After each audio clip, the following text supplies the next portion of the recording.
What's up everyone? I hope you're well and keeping safe. We are in another period of a semi-lockdown once again. I think it's been about a month now. I'm not sure how much longer to go. Things are looking still not quite good yet. So in fact, we are staying home most of the time and going out only when necessary. So every day is pretty much like work, play video games, make video, go to sleep, and next day we work, we play more video games, and we make more videos. In a way, if you ask me, that is quite okay for me, given that I have full excuse to stay at home and play video games all day without anyone telling me that no, this is not what life should be. And of course, I get to bring you guys more videos. That said, I think the last 1 month I finished like some 4 video games, including the Resident Evil 8. It is so good. I think you need to try that game if you have not. I just wish it had been a little bit longer. It was a bit too short for me. Now, if you guys feel that game reviews could be something you want to see on my channel, do let me know in the comments below, and it could be something that we could do, since that would give me a lot more excuse to play even more video games as I make videos. Now, talking about videos, today we are going to be reviewing a brand new small form factor case. I think you're gonna love it. It's a brand new white surprise. So let's get moving with it. Now, I was intending to take the case out of the box, take a few photo shots of it, and start to take you guys on the review of the case before starting to build in it. But the moment I opened this box, I figured you need to see this too. So the reason I'm saying that is because when I open the box, the first thing I see is this. The fact that Tecware has prepared all the cables and screws nicely labeled in the box in a little container that is compartmentalized is crazy. I've never seen this. Maybe I've not reviewed enough cases, but I've never seen this. Usually all we get is Ziploc bags, right? With cable ties and screws all packaged together, stuck into the case, and you then try to figure out which is which based on the manual. They tell you the size, but having this properly labeled just makes it so much quicker, especially for people who doesn't like to look at manuals, right? So this makes a lot of sense, and I genuinely like this concept. So that apart, you go into the case.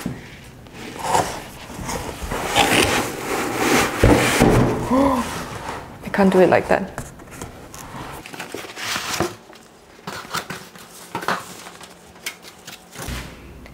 Once again, I've never seen a case delivered like that. There's this nice black fabric material. It looks thoroughly protected. Usually what we get are just plastic bags, right? Covered over the case, but this fabric, so cool, and it's just amazing. I really like this feel, and I was surprised when I first opened the box and I thought, you need to see this.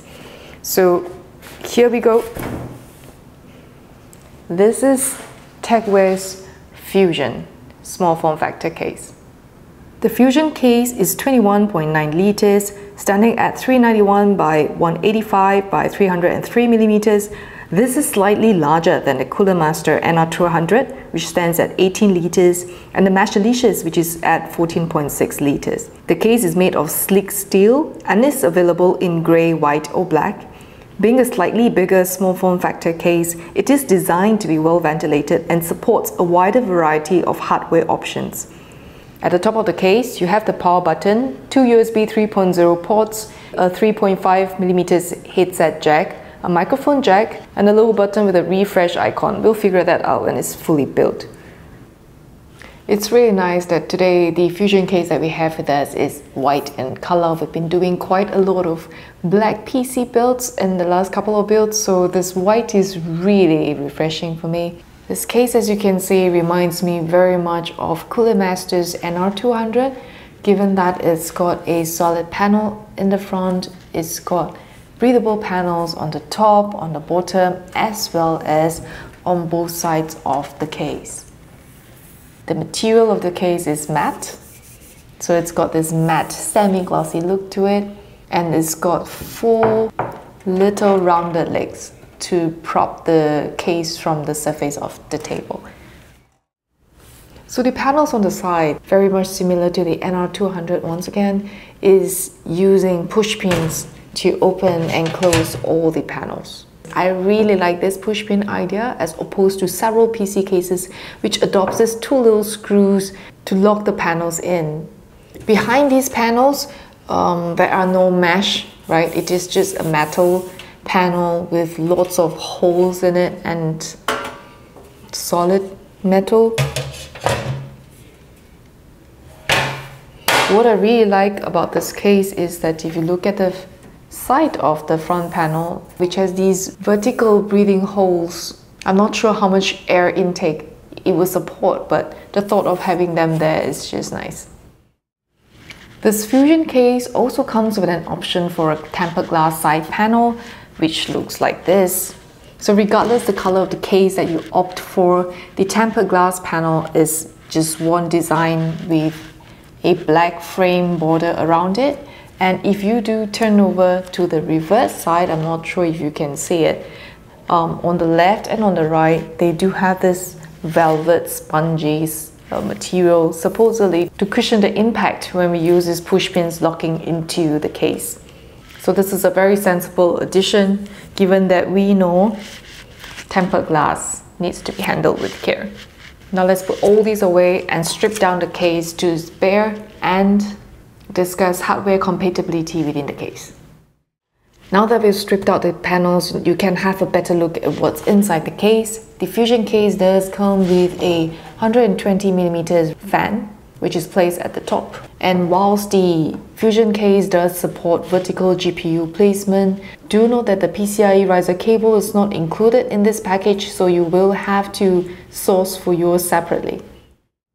Now let's go back to the topic of hardware compatibility. Let's start with motherboard. So this case does support for a Mini-ITX motherboard as well as a Micro ATX motherboard. This would be the first plus we see for a small form factor case, given the fact that it can support more than one sized motherboards. And the good news doesn't end there. This also applies for power supply, where this case does support both SFX power supply and ATX power supplies. The choice of your power supply, there is no correlation between the types of motherboard that you use and therefore the types of power supply that you can use. So basically, whether or not you use a Micro ATX motherboard or Mini-ITX motherboard, you can use both a SFX and ATX power supply.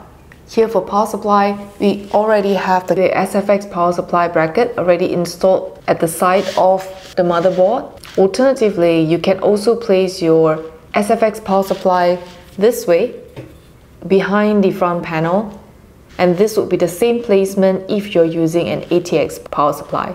For GPUs, this case can take GPUs up to 335mm in length if you are using an SFX power supply. Alternatively, if you're using an ATX power supply, then the maximum length for GPU would be 245mm. As mentioned earlier, the GPU can be mounted horizontally this way. Let me just show you the front panel so you can see it. There are 4 slots for horizontal GPU. So if you're mounting your GPU horizontally, that's where it would be. Now let's move on to storage options. I'm not sure how important storage options are for you, but for me as a gamer, for me who's also doing a lot of video editing, storage is very, very important to me. This Fusion case can support up to 5 3.5-inch storage drives or 7 2.5-inch storage drives.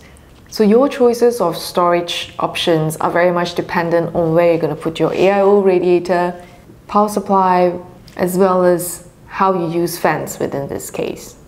Speaking of fans, the Fusion case supports up to 7 fans within this case.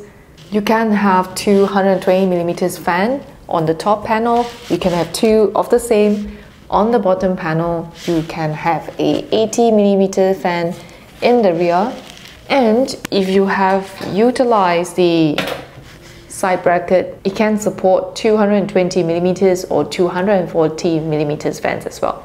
Now when it comes to cooling of this case, apparently the motherboard and power supply that you are using, as well as the placement of your graphics card, can limit your choice and placement of your coolers.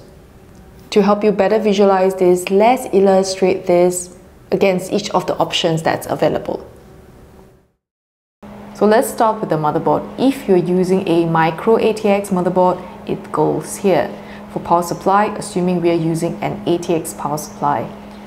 If we choose to mount a horizontal GPU, we will be able to do so with one up to 335mm in length.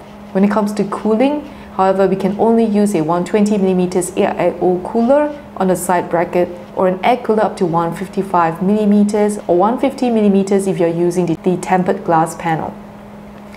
If you're going to mount a vertical GPU, we will be able to do so with one up to 245mm, and our only option for cooling will be an air cooler up to maximum 88mm. In short, what we're saying is that with the micro ATX motherboard paired with the ATX power supply, you can only use air coolers or an AIO cooler with radiator placed at the side bracket. The horizontal GPU placement doesn't allow for a 240mm AIO cooler radiator at the bottom of the case even if you wanted to. Now let's try another scenario. Assuming you are using a micro ATX motherboard and an SFX power supply, which you can mount either at the side of the motherboard or behind the front panel. And that mainly affects your storage options. Again, if you choose to mount the GPU horizontally, you can do so with one up to 335mm in length. And again, your cooling option is a 120mm AIO cooler mounted on the side bracket, or an air cooler up to 155mm or 150mm with a tempered glass. If you were to mount your GPU vertically instead on the side bracket, because the SFX power supply is much shorter, we now have the option of 120mm AIO cooler, though it has to be mounted at the bottom of the case. Alternatively, you can use an air cooler up to 88mm. So what happens when we use a Mini-ITX motherboard? Assuming we do so with the ATX power supply behind the front panel and horizontally mount a GPU, we will be able to take up to 335mm in length for GPU, and again that leaves us with an option for 120mm AIO cooler mounted on the side bracket or an air cooler up to 155mm. However, if we choose to mount the GPU vertically, that leaves us with a 120mm or 240mm AIO cooler, which has to be mounted at the bottom, or an air cooler up to 88mm. Now, if we get to the more optimal scenario, which is we use a Mini-ITX motherboard and an SFX power supply, and we horizontally mount a GPU which can take up to 335mm in length again, that leaves us an option for a 120 or 240mm AIO cooler at the side bracket, or an air cooler up to 155mm. And if we were to do a vertical mount with the SFX power supply at the side of the motherboard, this is when we can take the largest specs for GPU at 335mm. The option for cooling will be a 120mm or 240mm AIO cooler to be placed at the bottom of the case. The other alternative is an air cooler up to 88mm. So here we have our build completed. What we have in here is a Mini-ITX motherboard paired with a SFX power supply mounted beside the motherboard and a horizontally placed GPU. And then for cooling, we really wanted to include a 240mm AIO cooler, and this is one of the most optimal alternative I can come up with without having to mount the AIO radiator at the bottom of the case. So let me take things out and show you.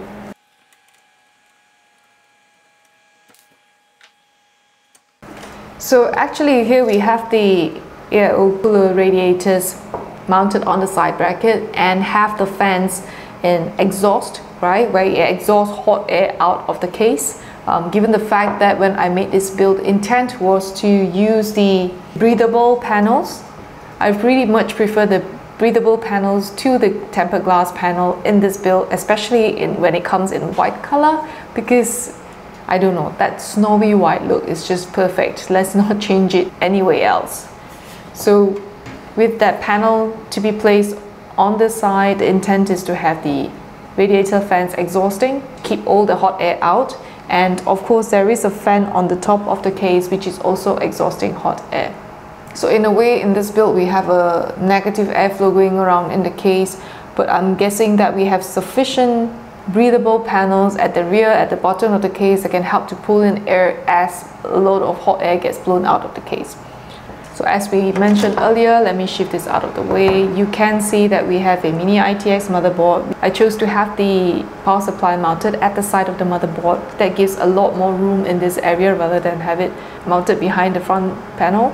As I look at my case, I feel a little bit embarrassed that the cable management has not been done at all, so please ignore all that you see.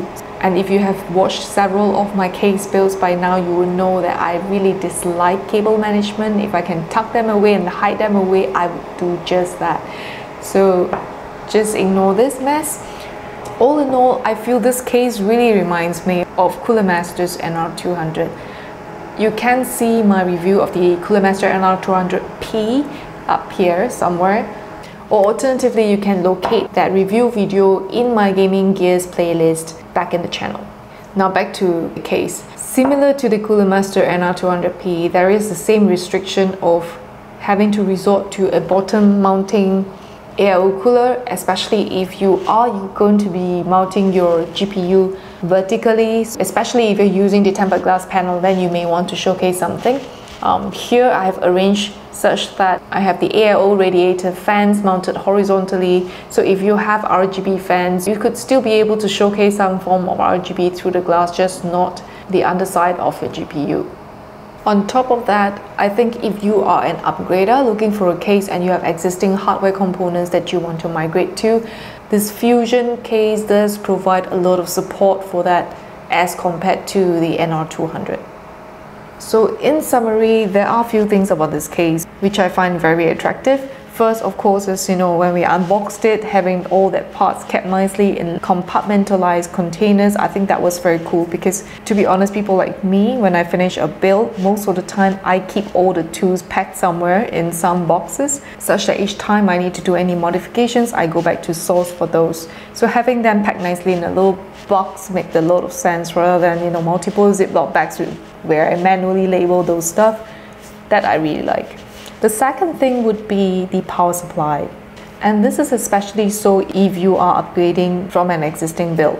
In most situations, most of us existing PC owners come from a place of mid-tower cases and so forth, where we are using a ATX power supply.